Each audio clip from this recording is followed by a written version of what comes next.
Good afternoon, everyone. My name is Dr. Miller, and the SCP we're going to be looking at today is SCP-2845. Threat level: Black.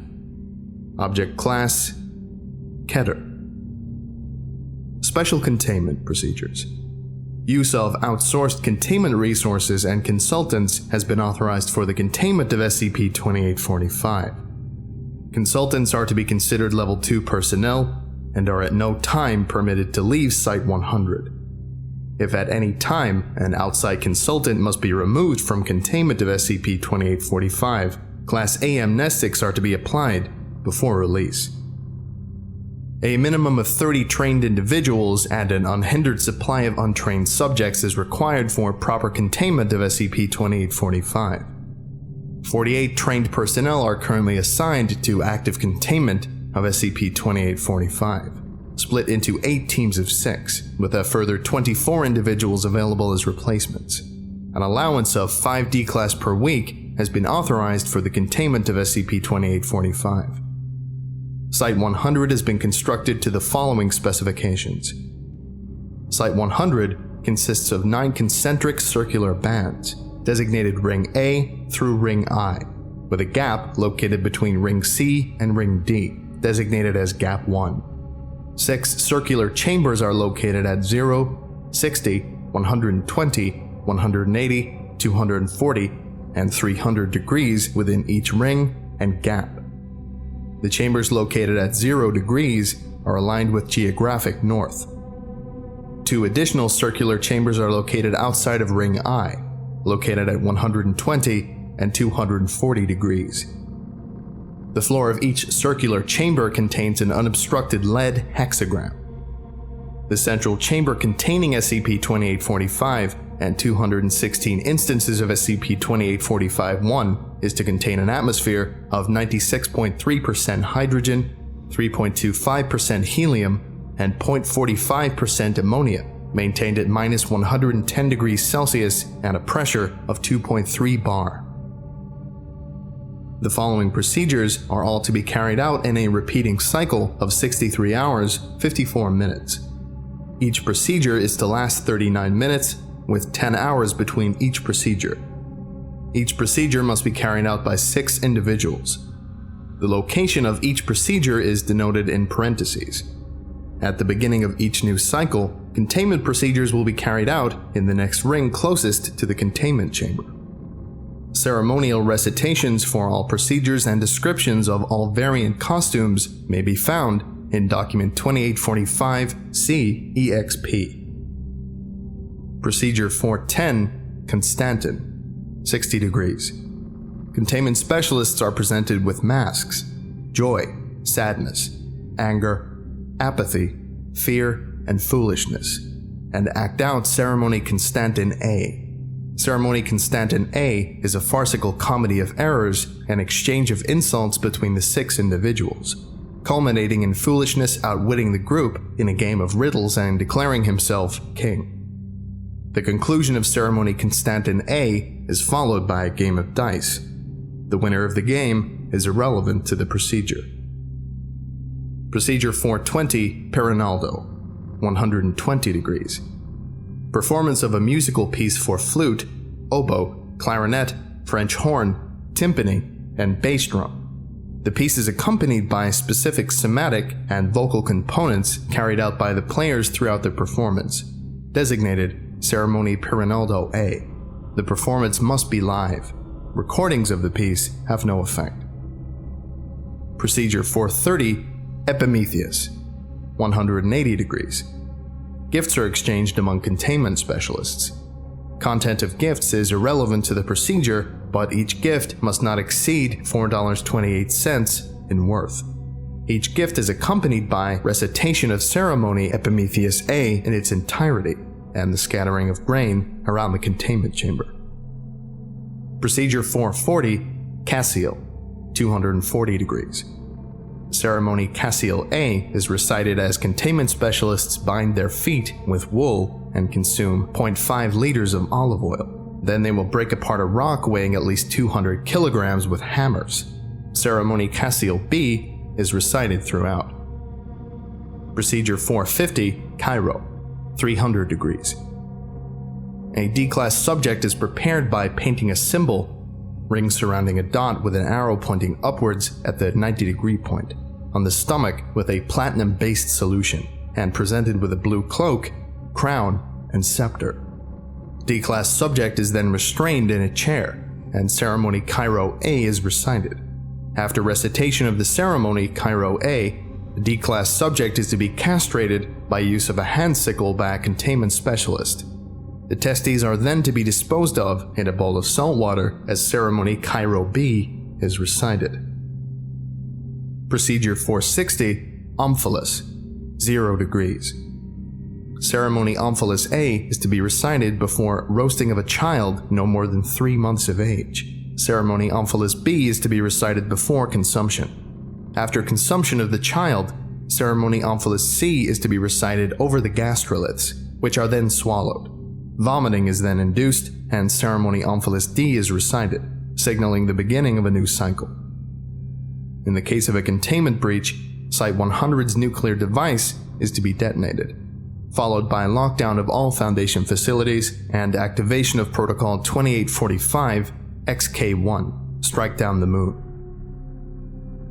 And this is a message from Containment Consultant to Site Director Dell on January 31st, 2012. Towering Kadath, my home. I have been approached several times already in regards to the containment procedures and their complexity. I have been asked if all of the containment procedures are truly necessary, if they could not be cut down or edited for simplicity, and at least one claimed that they were patently ridiculous. This is my response, and I expect that it will be seen by all of the Foundation staff working on this project.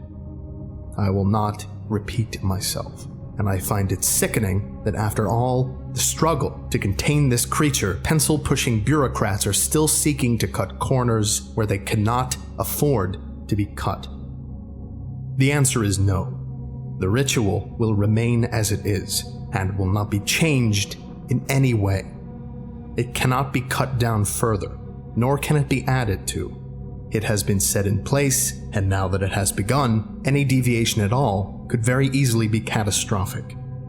Rituals do not work because of some underlying laws, such as those that science operates on. Rituals work because they are rituals. They work because an arbitrary set of criteria has been met with exacting care.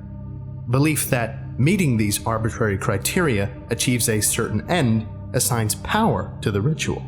The actions that were once meaningless now have been assigned meaning through their repetition and application.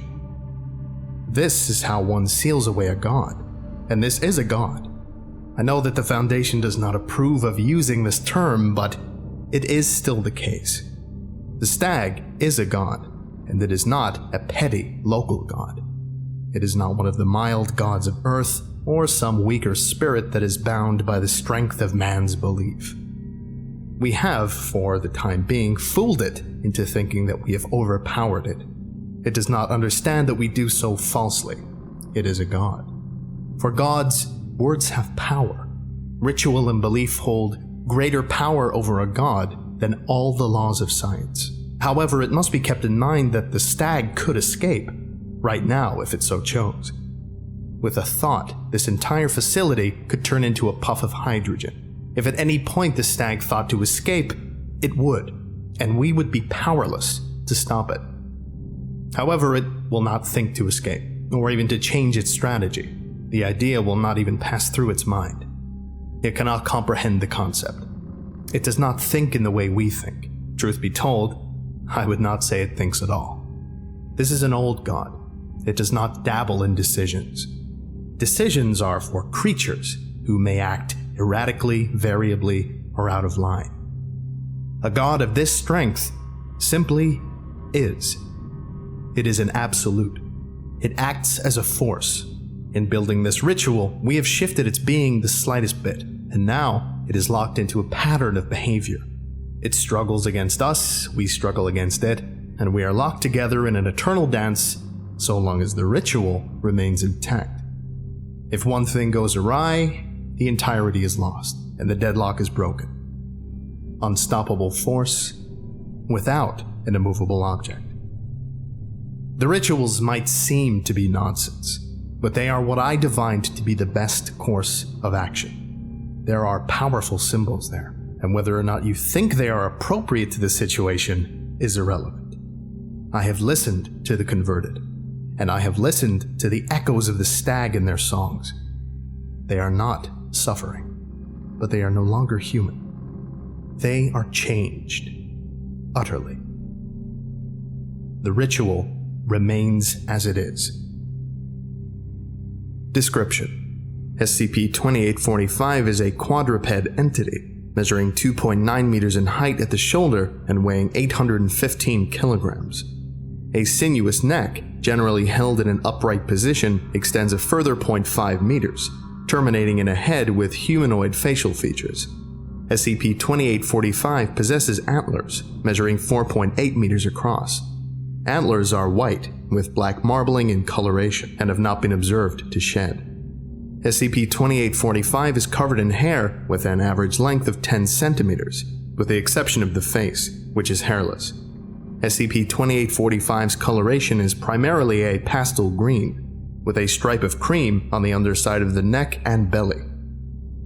A ring of ice particles is suspended 15 centimeters behind SCP-2845's skull, measuring 1.7 meters in diameter, with a ring thickness of 35 centimeters.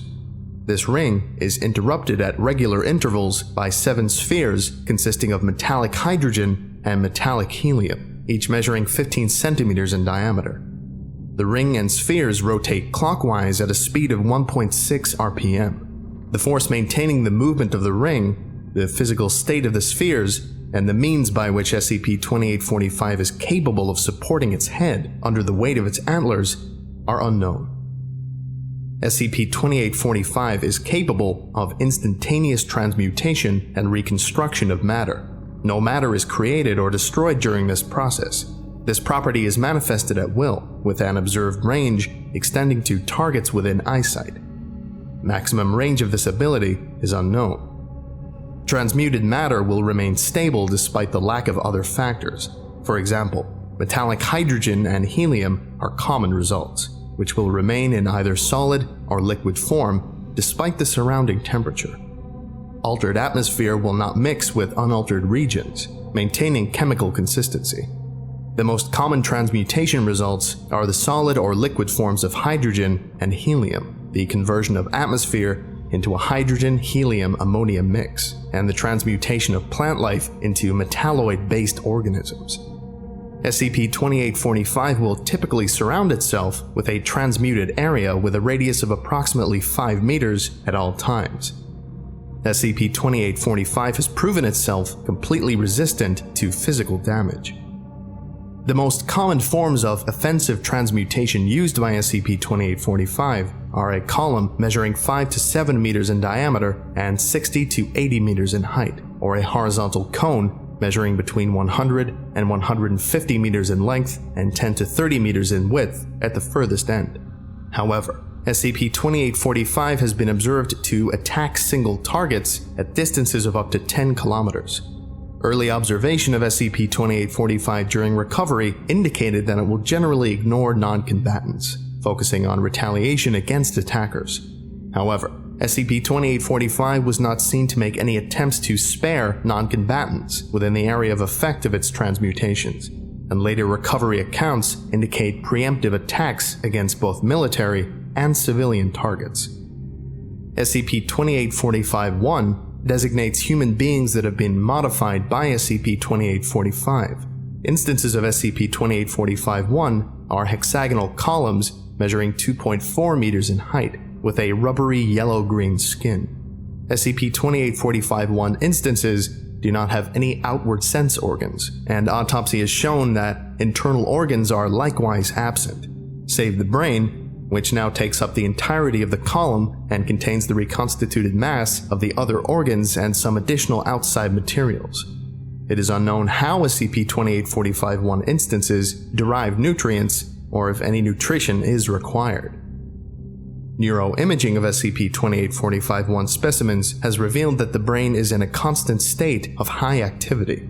Analysis of multiple specimens indicates patterns of call and response, so some form of remote communication between SCP-2845-1 specimens is presumed.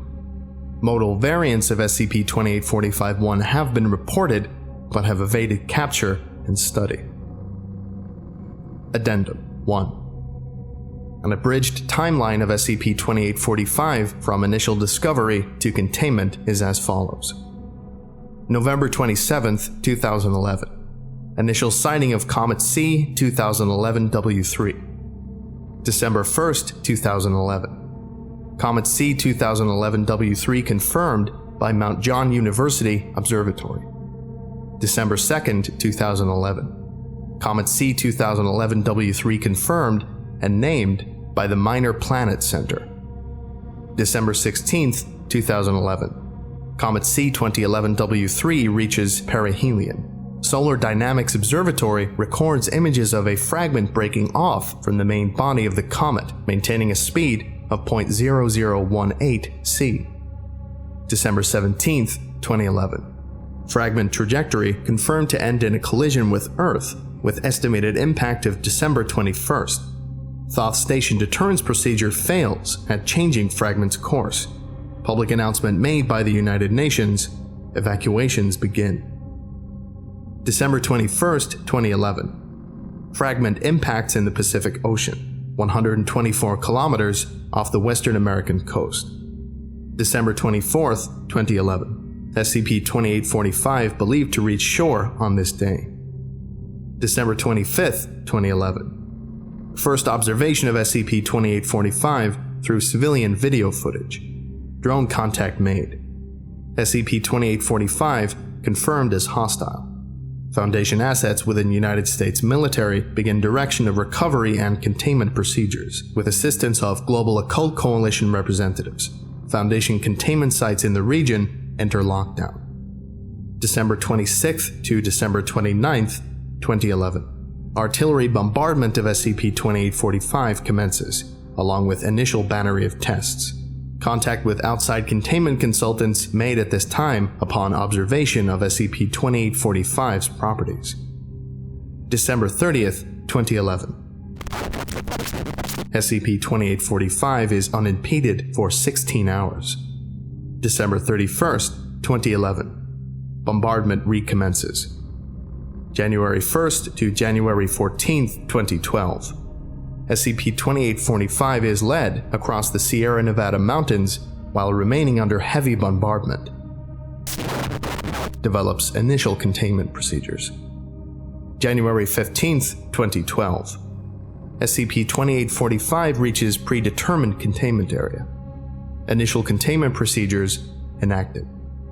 January 18th, 2012. Initial containment procedures end in success. January 20th, 2012. Construction of Site 100 begins. February 3rd, 2012. Refinements of containment procedures implemented. February 19th, 2012. SCP-2845 declared contained. Alright, I think that about does it for today. Thank you all for listening, if indeed you still are, and you are all dismissed. Goodbye.